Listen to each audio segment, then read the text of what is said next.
বন্ধুরা আপনারা সবাই ভালো আছেন। আমি ওলকপি গ্রেট করে রেখেছি, ঘন্ট করবো, আর এই চিড়ে ভেজে রেখেছি, চিড়ে ভাজা দিয়ে করবো, তেলে একদম ফ্রাই করে রেখেছি। আর এখানে যে জিরে, তেজপাতা, শুকনো লঙ্কা আর গোটা গরম মশলা দিয়েছি, এই লবঙ্গ, ডালচিনি আর এলাচ, এই যে এলাচ, হ্যাঁ।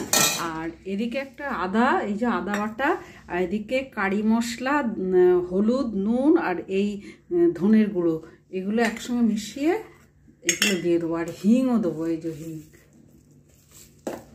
চিলি ফ্লেক্স আর কাশ্মীরি লঙ্কার গুঁড়ো দিলাম, কষে এটা দিয়ে দিয়েছি। এবার এইটার সাথে গ্রেট করা ওই ওলকপির সাথে কষছি, গুড় দিলাম, দিয়ে এই যে কষছি, সামান্য একটু জল দেবো, চিড়ে ভাজা আর গরম মশলাটা দিলাম, ওটাও দিয়ে দিলাম, দিয়ে ওলকপির ঘন্ট তৈরি হয়ে গেছে।